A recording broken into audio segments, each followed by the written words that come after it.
ನನ್ನ ಗಂಡನ ಹೆಸರು ರಾಜು ಆಗಿತ್ತು. ಅವನು ನನಗಿಂತ 3 ವರ್ಷಕ್ಕೆ ಚಿಕ್ಕವನಾಗಿದ್ದ. ಮತ್ತು ಎಲ್ಲರೂ ಹೇಳ್ತಿದ್ರು, "ನಿನಗೆ ಹೇಗೆ ಇಷ್ಟು ಚಿಕ್ಕ ಹುಡುಗ ಸಿಕ್ಕಿದ್ದಾನೆ?" ಅಂತ. ಮತ್ತು ನಾನು ಹೇಳ್ತಿದ್ದೆ, "ದೇವ್ರ ದಯೆಯಿಂದ ನನಗೆ ಸಿಕ್ಕಿದ್ದಾನೆ" ಅಂತ ಹೇಳ್ತಿದ್ದೆ. ನಾನು ನನ್ನ ಗಂಡನ ಹತ್ರ ತುಂಬ ಚೆನ್ನಾಗಿದ್ದೆ. ನಾನು ನೋಡಲು ಸ್ವಲ್ಪ ಚೆನ್ನಾಗಿದ್ದೆ. ಏಜ್ ಆಗಿದ್ದರೂ ಬ್ಯೂಟಿ ಲೈನ್ ಕಮ್ಮಿ ಆಗಿರಲಿಲ್ಲ. ಹಾಗೆ ನನ್ನ ಮಕ್ಕಳು ನನ್ನ ಥರನೇ ಚೆನ್ನಾಗಿದ್ದರು. ನನಗೆ 3 ಹೆಣ್ಮಕ್ಳು. ನನ್ನ ಗಂಡ ನನ್ನ ಮಕ್ಕಳನ್ನ ಚೆನ್ನಾಗಿ ನೋಡ್ಕೋತಿದ್ದ. ಮತ್ತು ನನ್ನ ಮಕ್ಕಳಿಗೆ ಹೆಚ್ಚು ಕೇರ್ ಮಾಡ್ತಾ ಇದ್ದ. ನನಗೂ ತುಂಬ ಖುಷಿ ಆಗ್ತಾಯಿತ್ತು, ಮಕ್ಕಳ ಬಗ್ಗೆ ಇಷ್ಟು ಕೇರ್ ತೆಗಿತಾರಲ್ಲ ಅಂತ. ನನ್ನ ಗಂಡ ತುಂಬ ರೊಮ್ಯಾಂಟಿಕ್ ಆಗಿ ಮಾತಾಡ್ತಿದ್ದ, ತುಂಬ ಜೋಕ್ ಮಾಡ್ತಾ ಇದ್ದ. ಹಾಗೆ ನನಗೆ ಅವನ ಮೇಲೆ ಇಷ್ಟ ಆಗಿದ್ದು. ನನ್ನ ಮಕ್ಕಳು ಒಂದೊಂದು ವರ್ಷಕ್ಕೆ ಚಿಕ್ಕವರು ಅಷ್ಟೇ. ನನ್ನ ಮೊದಲನೇ ಮಗಳು ಡಿಗ್ರಿ ಹೋಗಿದ್ಲು, 2ನೇ ಮಗಳು 3ನೇ ಮಗಳು ಕಾಲೇಜ್ ಹೋಗ್ತಿದ್ರು, PU ಮಾಡ್ತಿದ್ರು. ಎಲ್ಲರೂ ಸರಿ ಸಾಮಾನಾಗಿ ಕಾಣ್ತಿದ್ರು. ಇಬ್ಬರು ಅವಳಿ ಜೋಗಳಿ ಆಗಿದ್ರು. ಹೀಗೆ ರಾತ್ರಿ ಮಲಗಿದ್ವಿ. ನನ್ನ ಮಕ್ಕಳು 3 ಜನನೂ ಒಂದೇ ರೂಮಲ್ಲಿ ಮಲ್ಕೋತಿದ್ರು. ನಾನು ನನ್ನ ಗಂಡ ಸಪ್ರೇಟಾಗಿ ಒಂದು ರೂಮಲ್ಲಿ ಮಲ್ಕೋತಿದ್ವಿ. ರಾತ್ರಿ ಮಲಗಬೇಕಾದ್ರೆ ಸಡನ್ನಾಗಿ ಎದ್ದು ನನ್ನ ಗಂಡ ಹೋಗ್ತಿದ್ದ. ನಾನು ಎಲ್ಲಿಗೆ ಹೋಗ್ತಿದ್ದೀರಿ ಅಂತ ಕೇಳಿದೆ. ಅದಕ್ಕೆ ಅವರು ಮಕ್ಕಳು ಹತ್ರ ಅಂತ ಹೇಳಿದ್ರು.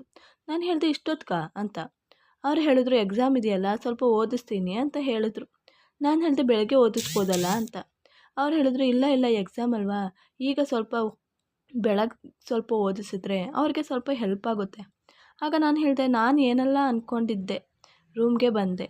ಅಷ್ಟರಲ್ಲಿ ನೀವು ಮಕ್ಕಳು ರೂಮ್ಗೆ ಹೋಗ್ತಿದ್ದೀರಾ ಅಂತ. ಅದಕ್ಕೆ ಅವರು, ನಾನು ಒಂದಿನ ಇಲ್ಲ ಅಂದರೆ ಮಲ್ಗೋಕ್ಕಾಗಲ್ವಾ, ಅದಕ್ಕೆ ನಿನ್ನ ಬಿಟ್ಟು ಒಂದಿನ ಮಲ್ಗೋಕ್ಕಾಗಲ್ಲ ಅಂತ ಹೇಳಿದೆ. ನಾನು ಹಾಗೆ ಹೇಳಿ ನಗಾಡ್ತಿದ್ದೆ. ಅವರು ಬರ್ತೀನಿ ಮಲ್ಕೋ ಅಂತ ಹೇಳಿ ಹೋದರು. ನಾನು ಕಾಯ್ಕೊಂಡಿದ್ದೆ. ಹಾಗೆ ಕಾದು ಕಾದು ಮಲಗಿಬಿಟ್ಟೆ. ಬೆಳಗ್ಗೆ ಎದ್ದು ನೋಡಿದಾಗ ಮಕ್ಕಳು ರೂಮಲ್ಲೇ ಮಲಗಿದ್ರು. ಮತ್ತು ನಾನು ಬ್ರೇಕ್ಫಾಸ್ಟ್ ಮಾಡಿ ಕಿಚನ್ನಿಂದ ಹೊರಗಡೆ ಬಂದೆ. ಆಗ ನನ್ನ 3ನೇ ಮಗಳು ಕುಂಟುತ್ತಾ ನಡೀತಿದ್ಲು. ನಾನು ಕೇಳಿದೆ, ಇದ್ಯಾಕೆ ಹೀಗೆ ನಡೀತಿದ್ಯಾ? ಏನಿಲ್ಲಮ್ಮ ಅಂದ್ಲು. ನಾನು ಯಾಕೆ, ಏನಾಯಿತು ಕಾಲ್ಗೆ ಅಂತ ಕೇಳಿದೆ. ಅಷ್ಟರಲ್ಲಿ ರಾಜು ಬಂದರು. ಆಗ ಅವಳು ಏನಿಲ್ಲಮ್ಮ ಅಂತ ಸರಿಯಾಗಿ ನಡ್ಕೊಂಡು ಹೋದ್ಲು. ನಾನು ಇವಳಿಗೆ ಏನಾಗಿದೆ ಅಂತ ರಾಜು ಹತ್ರ ಕೇಳಿದೆ. ನೀವು ಓದಿಸೋಕ್ಕೆ ಹೋಗಿ ಎಲ್ಲ ಮಲಗಿಬಿಟ್ರಲ್ಲ ಮಕ್ಳ ಹತ್ರನೇ ಅಂತ. ಆಗ ಅವನು ಓದಿಸ್ತಾ ಹೇಗೆ ನಿದ್ದೆ ಅಂತ ಗೊತ್ತೇ ಆಗಲಿಲ್ಲ. ಹಾಗೆ ಎಲ್ಲ ಮಲಗಿಬಿಟ್ಟೆ ಅಂತ ಹೇಳಿದ್ರು. ರಾಜು ಚಿಕ್ಕ ಮಕ್ಕಳಿದ್ದಾಗ ನನ್ನ ಮಕ್ಕಳಿಗೆ ಟ್ಯೂಷನ್ ಮಾಡ್ತಿದ್ರು ಮತ್ತು ಎಕ್ಸಾಮ್ ಇದ್ದಾಗ ಹೆಚ್ಚಾಗಿ ಹೇಳ್ಕೊಡ್ತಿದ್ರು. ಅವರು ಕೆಲಸ ಮಾಡಿ ನಮ್ಮ ಮನೇನ ಚೆನ್ನಾಗಿ ನೋಡ್ಕೋತಿದ್ರು. ಅದರಲ್ಲೂ ಇದು ಮಾಡೋದು ಅಂದರೆ ನನಗೆ ತುಂಬ ಖುಷಿ ಆಗ್ತಾಯಿತ್ತು. ಎಷ್ಟು ಒಳ್ಳೆ ಗಂಡ ಸಿಕ್ಕಿದ್ದಾನಲ್ಲ ಅಂತ. ಹೀಗೆ ದಿನೇ ರಾತ್ರಿ ಹೀಗೆ ಆಗ್ತಾಯಿತ್ತು. ರಾಜು ಮಕ್ಕಳಿಗೆ ಓದಿಸ್ಬೇಕು ಅಂತ ರಾತ್ರಿ ಹೋಗಿ ಅಲ್ಲೇ ಮಲ್ಕೊಬಿಡ್ತಿದ್ರು. ನಾನು ಬೆಳಗ್ಗೆಯಿಂದ ಸಂಜೆ ತನಕ ಕೆಲಸ ಮಾಡಿ ಸುಸ್ತಾಗಿರ್ತೀನಿ. ಹಾಗೆ ಬೇಗನೆ ನಿದ್ದೆ ಹಿಡಿತಿತ್ತು. ಬೆಳಗ್ಗೆ ನೋಡಿದಾಗ ಅವರಲ್ಲೇ ಇರ್ತಿದ್ರು. ನಾನು ಕೇಳಿದಾಗ ಮಕ್ಕಳಿಗೆ ಎಕ್ಸಾಮ್ ಇದೆಯಲ್ಲ ಅಂತ. ಅದೇ ಕಾರಣ ಹೇಳ್ತಿದ್ರು. ನಾನು ಅಂದ್ಕೊಂಡೆ ಯಾವಾಗ ಎಕ್ಸಾಮ್ ಮುಗಿಯುತ್ತೋ ಅಂತ ಅನ್ಕೋತಿದ್ದೆ. ಹೀಗೆ ಅಂದರೆ ಮಾರ್ಕೆಟ್ ಹೋಗಿದ್ದೆ. ಅಲ್ಲಿ ನನ್ನ ಬೆಸ್ಟ್ ಫ್ರೆಂಡ್ ಸಿಕ್ಕಿದ್ಲು. ಕೇಳಿದ್ಲು, ಹೇಗಿದ್ಯಾ ನೀನು ಅಂತ.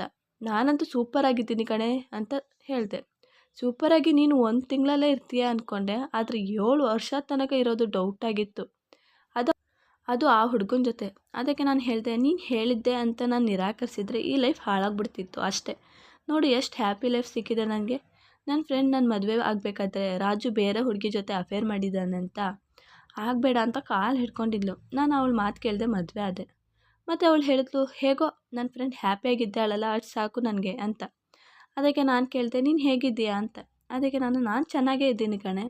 ಇಲ್ಲೇ ಒಂದು ಅಪಾಯಿಂಟ್ಮೆಂಟ್ ತೆಗೆದಿದ್ದೀನಿ, ಇಲ್ಲಿಗೆ ಶಿಫ್ಟ್ ಆಗಬೇಕು ಅಂತ ಇದ್ದೀನಿ 1 ವಾರದಲ್ಲಿ ಅಂತ ಹೇಳಿದ್ಲು. ನನಗೆ ತುಂಬ ಖುಷಿಯಾಯಿತು ಕಣೆ ನೀನು ಇಲ್ಲಿ ಶಿಫ್ಟ್ ಆಗಿರೋದು. ಎಲ್ಲಿ ಅಡ್ರೆಸ್ ಕೊಡು, ನಾವು ನಿಮ್ಮ ಮನೆಗೆ ಬರ್ತೀವಿ ಅಂತ ಹೇಳಿದೆ. ಅದಕ್ಕೆ ಹೇಳಿದ್ಲು, ನೀನು ಮಾತ್ರ ಬಾ, ನಿನ್ನ ಗಂಡನ ಕರ್ಕೊಬರಬೇಡ. ಅದಕ್ಕೆ ನಾನು ಕೇಳಿದೆ, ಯಾಕೆ? ಅದಕ್ಕೆ ಅವಳು, ನನ್ನ ಮಗಳು ದೊಡ್ಡವಳಾಗಿದ್ದಾಳೆ, ನಿನ್ನ ಗಂಡ ಬಂದರೆ ಅಂತ ಹೇಳಿ ಜೋರಾಗಿ ನಗಾಡಿದ್ಲು. ಅವಳು ಸ್ವಲ್ಪ ಹಾಗೆ ಮಾತಾಡೋದು. ನಾನು ಅವಳ ಮಾತೇನು ಸೀರಿಯಸ್ ಆಗಿ ತೆಗಿಲಿಲ್ಲ. ಹಾಂ ಆಯಿತು ಕಣೆ ಅಂತ ನಾನು ಸುಮ್ಮನಾಗ್ಬಿಟ್ಟೆ. ಮತ್ತು ಎಕ್ಸಾಮ್ ಎಲ್ಲ ಮುಗಿದಿತ್ತು. ಆದರೂ ನನ್ನ ಗಂಡ ಮತ್ತು ಮಕ್ಕಳು ರೂಮ್ಗೆ ಹೋಗ್ತಿದ್ದ. ನಾನು ಕೇಳಿದೆ, ಯಾಕೆ ಹೋಗ್ತಿದ್ದೀರಾ, ಎಕ್ಸಾಮ್ ಮುಗಿತಲ್ಲ ಮಕ್ಕಳು ರೂಮ್ಗೆ ಅಂತ. ಅದಕ್ಕೆ ಅವರು ಹೇಳಿದ್ರು, ಇನ್ನೇನು ಫೈನಲ್ ಎಕ್ಸಾಮ್ ಇದೆಯಲ್ಲ, ಇವಾಗಲೇ ಹೇಳ್ಕೊಟ್ರೆ ಅವರಿಗೆ ಈಗ ಹೆಲ್ಪ್ ಆಗುತ್ತೆ. ನಾನು ಆಯಿತು ಅಂತ ಸುಮ್ಮನಾಗ್ಬಿಟ್ಟೆ. ರಾತ್ರಿ ಹೋಗಿ ಬೆಳಗ್ಗೆ ಎದ್ದು ಬರ್ತಿದ್ರು. ಒಂದಿನ ಸಂಜೆ ಹೊತ್ತಲ್ಲಿ 3 ಜನನೂ ಬಂದು ನನ್ನನ್ನು ಅಪ್ಕೊಂಡು ಹೇಳಿದ್ರು, ಅಮ್ಮ ನಿನ್ನ ಬಿಡೋಕ್ಕಾಗಲ್ಲ, ನೀನು ಒಳ್ಳೆಯವಳು, ನಮಗೋಸ್ಕರ ಎಷ್ಟು ತ್ಯಾಗ ಮಾಡಿದ್ದೀಯಾ, ನೀನು ಅಂದರೆ ನನಗೆ ಇಷ್ಟ ಕಣಮ್ಮ ಅಂತ. ಅದಕ್ಕೆ ನಾನು, ಇವತ್ತಿನ ಸ್ಪೆಷಲಾಗಿ ಇವತ್ತು ಮದರ್ಸ್ ಡೇನಾ ಅಂತ ಹೇಳಿದೆ. ಹಾಗೇನಿಲ್ಲಮ್ಮ, ನಿನ್ನ ಮೇಲೆ ಪ್ರೀತಿ ಬಂತು ಅಂತ ಹೇಳಿ 3 ಜನನೂ ಅಪ್ಕೊಂಡು ಅಳ್ತಿದ್ರು. ನನಗೆ ಇದ್ಯಾಕೆ ಅಳ್ತಾ ಇದ್ದೀರಾ ನೀವು ಅಂತ ಕೇಳಿದೆ. ಆಗ ಅವರು ಅದು ಅಂತ ಹೇಳೋಕ್ಕೆ ಬಂದರು. ಅಷ್ಟರಲ್ಲಿ ರಾಜು ಬಂದ. ನಾನು ರಾಜು ಹತ್ರ ನೋಡ್ರಿ ಮಗಳು ಹೇಗೆ ಅಳ್ತಾ ಇದ್ದಾರೆ, ಏನಾಯಿತು ಗೊತ್ತಿಲ್ಲ, ನೀವಾದರೂ ಕೇಳಿ ಏನು ಅಂತ. ಅದಕ್ಕೆ ರಾಜು ಹೇಳ್ದೆ, ಏನೂ ಇಲ್ಲ ಕಣೆ, ಸುಮ್ಮನೆ ಆಗಿರ್ಬೋದು ಅಂತ ಮಕ್ಕಳನ್ನ ಕರ್ಕೊಂಡು ಹೋದ. 2-3 ದಿನ ಆದಮೇಲೆ ನನ್ನ 3ನೇ ಮಗಳು ತುಂಬ ವ್ಯಾಮಿಟ್ ಮಾಡ್ಕೋತಿದ್ದು. ನಾನು ಯಾಕೆ ಹೀಗೆ ವ್ಯಾಮಿಟ್ ಮಾಡ್ಕೋತಿದ್ದೀಯಾ ಅಂತ ಕೇಳಿದೆ. ಅದಕ್ಕೆ ಅವಳು ಏನಿಲ್ಲಮ್ಮ ಸರಿಯಾಗುತ್ತೆ ಅಂತ ಹೇಳಿದ್ಲು. ನನಗೇನೂ ಇಲ್ಲ ಸರಿಯಾಗಲ್ಲ, ಇರೋ ಆಸ್ಪತ್ರೆಗೆ ಹೋಗೋಣ ಅಂತ ಹೇಳಿದೆ. ಅದಕ್ಕೆ ಅವಳು ಬೇಡ ಸರಿಯಾಗುತ್ತೆ ಅಂತ ಹೇಳಿದ್ಲು.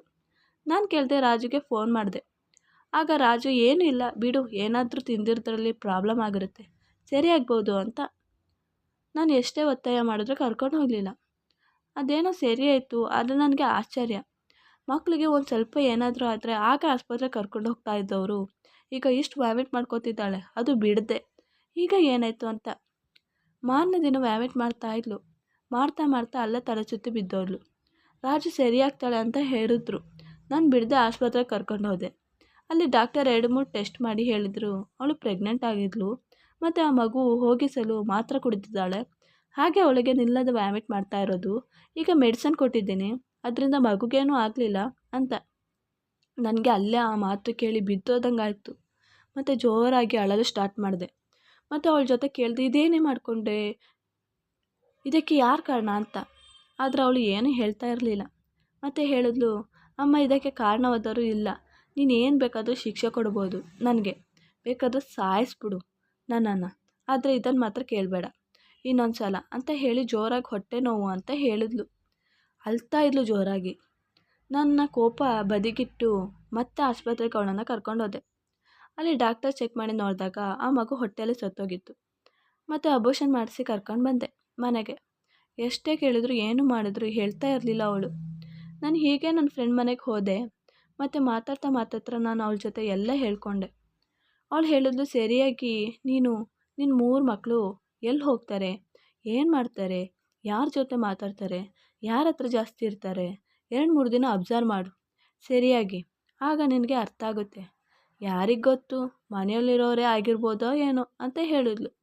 ನಾನು ಅವ್ಳು ಹೇಳ್ದಂಗೆ 2-3 ದಿನ ಅಬ್ಸರ್ವ್ ಮಾಡಿದೆ. ಅವರು ಹಾಗೆ ಏನು ಮಾತಾಡ್ತಿರ್ಲಿಲ್ಲ ಫ್ರೆಂಡ್ಸ್ ಎಲ್ಲರ ಜೊತೆ, ಏನು ಫ್ರೆಂಡ್ಸ್ ಜೊತೆ ಅಷ್ಟು ಕ್ಲೋಸಾಗಿ ಏನಿರಲಿಲ್ಲ. ಮತ್ತು ಎಷ್ಟು ಬೇಕೋ ಅಷ್ಟು ಮಾತಾಡಿ ಮನೆಗೆ ಬರ್ತಿದ್ರು. ಮನೆಗೆ ಬಂದು ಎಲ್ಲ ಕೆಲಸ ಆದಮೇಲೆ ರೂಮ್ಗೆ ಹೋಗ್ತಿದ್ರು. ರೂಮ್ ಹೋದ್ಮೇಲೆ ರಾಜು ಹೋಗ್ತಿದ್ದ ಅಷ್ಟೇ, ಬೇರೇನೂ ಹೆಚ್ಚಾಗಿ ಕಾಣಿಸ್ತಿರ್ಲಿಲ್ಲ.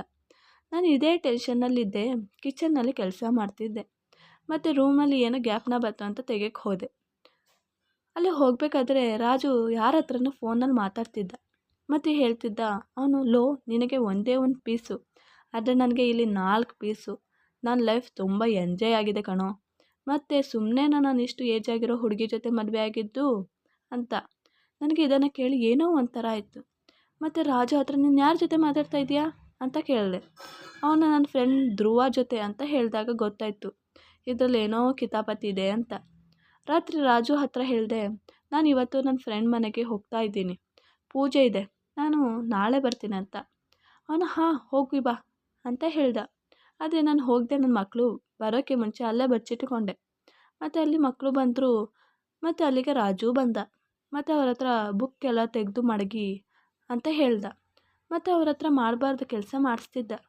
ಮತ್ತು ಅವನು ನನ್ನ ಮಕ್ಕಳು ಜೊತೆ ಪಾಪ ನನ್ನ ಮಕ್ಕಳು ಅಳುತ್ತಾ ಇದ್ದರು. ನನಗೆ ಇದೆಲ್ಲ ನೋಡಿ ಶಾಕ್ ಆಯಿತು. ಮತ್ತು ಇದನ್ನೆಲ್ಲ ರೆಕಾರ್ಡ್ ಮಾಡಿದೆ ಫೋನ್ನಲ್ಲಿ. ಮತ್ತು ಅವನು ಹೋದ. ನಾನು ನನ್ನ ಮಕ್ಕಳು ಮುಂದೆ ಹೋದೆ. ಆಗ ಅಮ್ಮ ಅಂತ 3 ಜನನೂ ಅಪ್ಕೊಂಡು ಅಳ್ತಾಯಿದ್ರು. ಮತ್ತು ನಾನು ಕೇಳಿದೆ, ಯಾಕೆ ಹೇಳಲಿಲ್ಲ ಮೊದಲೇ ಇದೆಲ್ಲ ಅಂತ. ಅದಕ್ಕೆ ಅವರು ನಾವು ಇದೆಲ್ಲ ಹೇಳಿದ್ರೆ ನಿನ್ನ ಸಾಯಿಸ್ತಾರೆ ಅಂತ ಹೇಳಿದರು. ಮತ್ತು ಒಂದು ದಿನ 3 ಜನ ಬಂದ್ವಿ ಹೇಳೋದಕ್ಕೆ ಅಂತ. ಆದರೆ ಅವತ್ತು ಅವ್ರು ಬಂದರು. ಆಗ ನಾವು ನಿನಗೆ ನಿಜ ಹೇಳ್ತೀರಾ ಅಂತ ನಿನಗೆ ನಮ್ಮ ಮುಂದೆನೇ ವಿಷ ಹಾಕಿ ಕೊಟ್ಟಿದ್ದರು. ನೀನು ಅವತ್ತು ಸೀರಿಯಸ್ ಆಗಿ ಕೂಡ ಆಗಿದ್ದೆ ಮತ್ತು ಬದುಕಿದೆ. ಮತ್ತು ನಮಗೆ ಭಯ ಆಯಿತು, ಎಲ್ಲಿ ನಿನ್ನನ್ನು ಸಾಯಿಸ್ತಾರೆ ಅಂತ. ನಾನು ಹೇಳಿದೆ, ಈಗ ಭಯ ಪಡಬೇಡಿ, ನನಗೇನು ಮಾಡಬೇಕು ಗೊತ್ತು. ಮತ್ತು ನೀವೆಲ್ಲ ಸಾಮಾನೆಲ್ಲ ಪ್ಯಾಕ್ ಮಡಗಿರಿ, ನಾವು ಬೇರೆ ಕಡೆ ಶಿಫ್ಟ್ ಆಗೋಣ ಅಂತ ಹೇಳಿದೆ. ಅದಕ್ಕೆ ಯಾಕಮ್ಮ ಅಂತ ಕೇಳಿದ್ರು. ಅದಕ್ಕೆ ನಾನು ನಿಮ್ಮನ್ನು ನನ್ನ ಇಲ್ಲಿ ಜೀವನ ಮಾಡಲು ಬಿಡಲ್ಲ, ಇದೆಲ್ಲ ಗೊತ್ತಾದರೆ ಅಂತ ಹೇಳಿದೆ. ನನಗೆ ಮೊದಲು ಮದುವೆಯಾಗಿ 3 ಮಕ್ಕಳಾದ ಮೇಲೆ ನನ್ನ ಗಂಡ ಸತ್ತೋಗಿದ್ದ. ಹಾಗೆ ರಾಜು ಸಿಕ್ಕಿದ್ದು.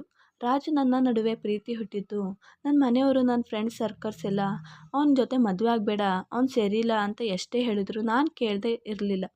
ಮತ್ತು ನಾನು ಹೇಳ್ತಿದ್ದೆ, ಮದುವೆಗೆ ಮುಂಚೆ ಎಲ್ಲ ಹುಡುಗರು ಸರಿ ಇರಲ್ಲ, ಎಲ್ಲರಿಗೂ ಒಂದಲ್ಲ ಒಂದು ಅಫೇರ್ ಇದ್ದೇ ಇರುತ್ತೆ. ಹಾಗೆ ರಾಜುಗೆ ಇರ್ಬೋದು ಅಂತ, ಮದುವೆ ಆದಮೇಲೆ ಸರಿಯಾಗ್ಬೋದು ಅಂತ ಹೇಳ್ತಿದ್ದೆ. ಅವ್ರ ಮಾತು ಕೇಳದೆ ಮದುವೆ ಆದೆ. ಈಗ ಈ ವಿಷಯ ಗೊತ್ತಾದರೆ ನನ್ನ ಮಕ್ಕಳನ್ನ ಜೀವನ ಮಾಡೋಕ್ಕೆ ಬಿಡಲ್ಲ. ನಾನು ಹೋಗಿ ಮೊದಲು ಪೊಲೀಸ್ ಕಂಪ್ಲೇಂಟ್ ಕೊಟ್ಟೆ. ಅವನು ನನ್ನ ಪೊಲೀಸ್ನ ಕರ್ಕೊಂಡು ಹೋದ್ರು ಅವನನ್ನು. ನಾವು ಆಗಲೇ ಆ ಮನೆ ಬಿಟ್ಟು ಬೇರೆ ಊರಿಗೆ ಶಿಫ್ಟ್ ಆದ್ವಿ. ನನ್ನ ಮಕ್ಕಳು ಓದಿದ್ರಿಂದ ಒಳ್ಳೆ ಜಾಬ್ ಮಾಡ್ಕೊಂಡಿದ್ದಾರೆ. ನಾನು ಟೈಲರಿಂಗ್ ಮಾಡಿ ಮನೆ ನಡೆಸ್ತಾ ಇದ್ದೀನಿ. ಮತ್ತು ನಾವು ಒಂದೊಂದು ಸಲ ಅನ್ಕೋತೀನಿ, ಇದಕ್ಕೆಲ್ಲ ನಾನೇ ಕಾರಣ. ಬೇರೆ ಗಂಡಸರು ಯಾವಾಗಲೂ ಬೇರೆ ಹೆಣ್ಮಕ್ಳನ್ನ ಅವ್ರ ಮಗಳಾಗಿ ನೋಡೋದೇ ಇಲ್ಲ. ನಾನು ನನ್ನ ಗಂಡ ತಾನೆ ಅಂತ ನನ್ನ ಮಕ್ಕಳು ಹತ್ರ ರಾತ್ರಿ ಹೊತ್ತು ಬಿಟ್ಟಿದ್ದೇ ತಪ್ಪಾಯಿತು. ಈಗ ನನಗೆ ನಿದ್ದೆ ಮಾಡದೆ ಎಷ್ಟೋ ರಾತ್ರಿಗಳು ಕಳೀತಿದೆ. ಈ ವಿಡಿಯೋ ಇಷ್ಟವಾದಲ್ಲಿ ಪ್ಲೀಸ್ ಲೈಕ್ ಆ್ಯಂಡ್ ಸಬ್ಸ್ಕ್ರೈಬ್ ಮಾಡಿ.